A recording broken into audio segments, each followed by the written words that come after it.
So I'm gonna hop on over. Let's pick Miss Lady of the Box herself, Miss Cactus. And she's got her, where are we? We're at Hive.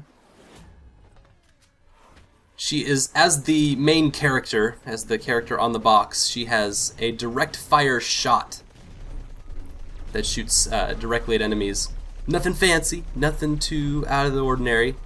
And then her secondary fire is flamethrower. Just short burst of energy.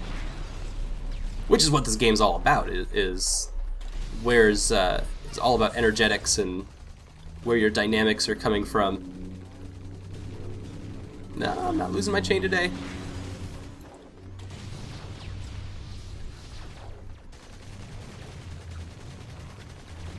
So now we have reached the second level, and you can see how the level has changed from being that kind of metallic, robotic warehouse feeling to now we're descending into the Hive. Which, if you saw my, what was it? Shock, System Shock. Was it System Shock? Yeah, System Shock 2. If you saw that Let's Play, there's definitely a huge level where we go into the aqua, what is it, the water purification area. And that area, hydroponics, that's the one, that's the word I'm looking for. It is so much like this. That's kind of what they're going off of, is like this is supposed to be the hydroponics area of the ship. And it's also become a hive for more organic feeling robots. So we have the walkers, we have these turrets, we have like big guys like these lovely chaps. Oops. Who are super mean and shoot out bombs that if you get too close to will kill you, which is not great for our poor friend Cactus. Uh-oh, we're gonna run out of battery. I don't want to run out of battery yet.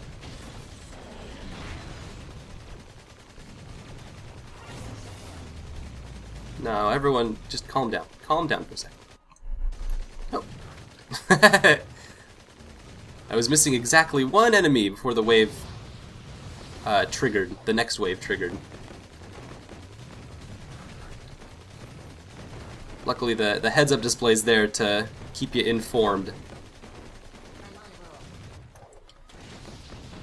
I like all the inspiring things that... I'm not sure if it's the character or some kind of heads-up display robot lady, but they always tell you nice things. Like, you're gonna do it, you're on a roll. I'm awesome. I'm killing it. It's always kind of nice.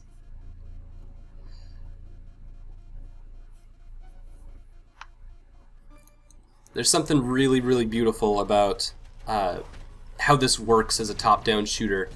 It's so classic, but for some reason it's so intuitive. There's parts of game studies, there's been articles coming out about... Oh no, I'm going to lose my train of thought. About the parabola arc that are just kind of postulating, philosophizing about in most other games, not this one specifically, but many other games, you have this physical feeling of the parabolic arc. A lot of like sports games and physics-based games and Half-Life 2, and where the entire game revolves around throwing stuff or shooting stuff, and you have that that arc that is so romantic. It feels so right, and people are trying to figure out why does it feel right. This is different. This is a top-down shooter, and so instead of having an arc, we have the straight line. And that line is distorted and changed and manipulated in a lot of different ways. If you're Holly, it's more of like a curved line, which you can kind of get those same parabolic feelings, or the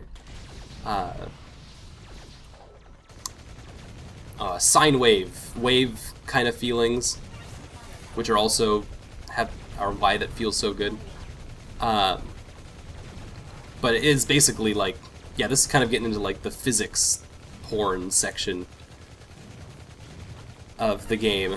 But what's important about it is that it comes from a long line of like everything from Asteroids to Binding of Isaac. That kind of top-down shooter feeling, specifically at the angle that we're looking at. It's not directly top-down, but it's actually at an angle, and so you can see... Oh no! I lost my battery!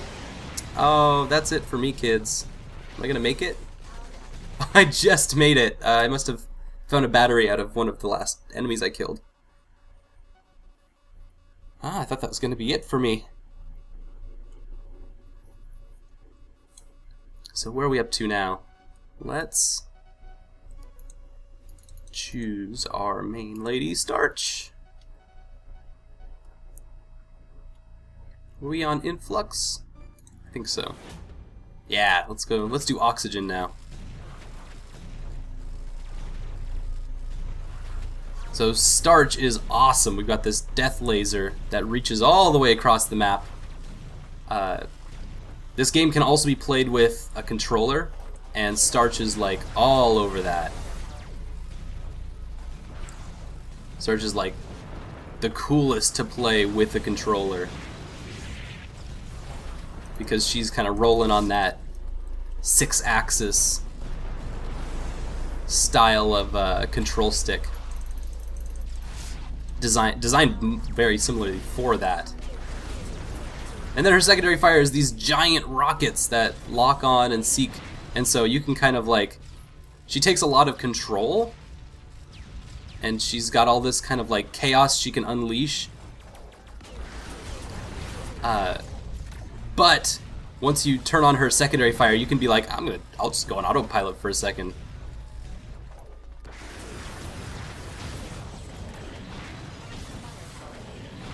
Anyway, talking about top-down shooters and lines, there's something very satisfying to be able to line up shots, basically, on a very tiny, minuscule scale.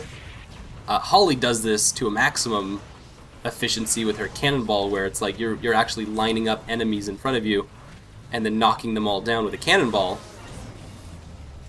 Just like the hunter or the archer in Gauntlet. BFG. But here we're using our single line death beam to knock down giant robots, and it's very satisfying to just run up to a guy and shoot him before he gets you, and then these big guys take me down because I'm being cocky. That's what I deserved. Risk and reward. Tied between being cocky and trying to run through a level as quickly as possible. We've got process next. So now you can see the levels are starting to get a little more involved, more complicated. We've got these Bomberman-like conveyor belts going on. Don't matter to me because I'm Starch, so I'm just gonna just send rockets everywhere. Why the hell not?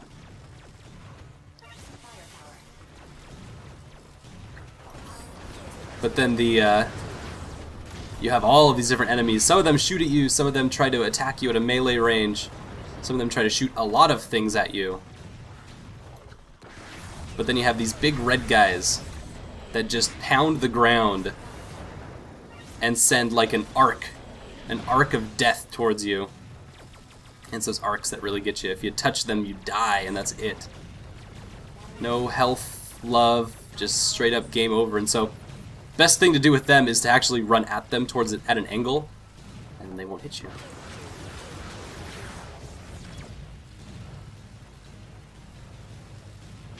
Uh-oh, I thought I killed one of them. This is getting a little too chaotic. Yeah, this game is all about managing, controlling chaos. Like I said before, it's like a dance, and that dance is completely fueled on the chaotic happenings of the game. So if you can take the heat, then you can afford to get power-ups like, uh-oh, see? Got ripped right through by the red beam. If you can handle the heat, then you can afford to grab things like the auto turrets, but if things get too much for you to handle, and they often do for me, usually I'll have to pick and choose what power-ups I want to get, since they alternate on about a 2-second cycle.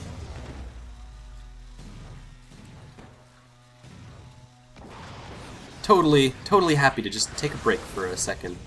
Oh! Got knocked down on the last enemy. And the last enemy killed themselves. There are some attacks that actually hit other enemies, and it's very, very silly. Anyway, let's pick our last hero, Miss Lemon. She's got the spread shot and rockets, and so we're gonna go into the final boss, or at least the second boss. This is the hydroponics controller, Vespula. Lemon, always such a delight to see you in the garden, even in such difficult times. Based on your little rampage, are you here for my head? Vespula! When I heard the section lords had turned on the ship, I hoped and prayed you weren't one of them. I don't want to fight you. Now, Lemon, I taught you to be stronger than this. We are going to fight, so you must come at me with everything you have, or I will tear you down. Every single character has different flavor text for each of the bosses. And so you can actually play each boss multiple times with everyone and get totally different things out of it. So, Vespula is a wicked cool boss, and she is tough. She does a wide variety of close and far kinds of attacks.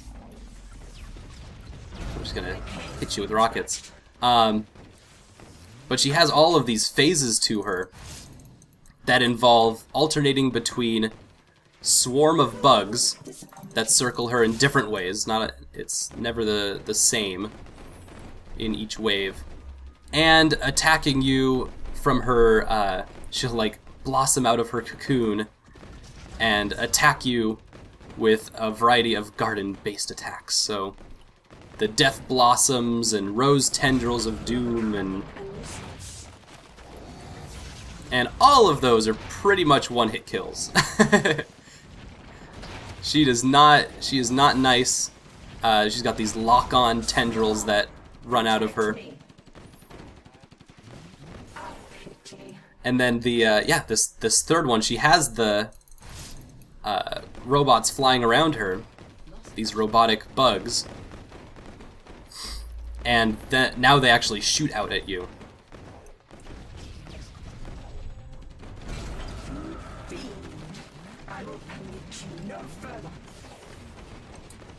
So, the final phase, she has a billion things going on, and I'm actually going to tap out.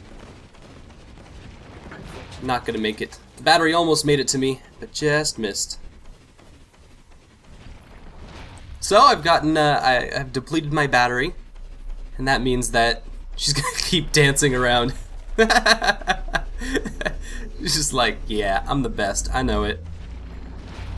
So much grace. And so much power, it's amazing. A very rad boss. It goes along with the rest of the game, with all the female characters in the game, all these ladies being represented, having such a badass boss like Vespula. It has this strong female empowerment feeling, where you can be anybody you want to be, and still be a powerful, ass-kicking android or robot, in the case of Vespula. And it's just very, very cool. So instead of running straight at her, we're actually going to evade her in a fan, kind of rotate around her, and that is going to make sure that we don't get killed by her death blossoms.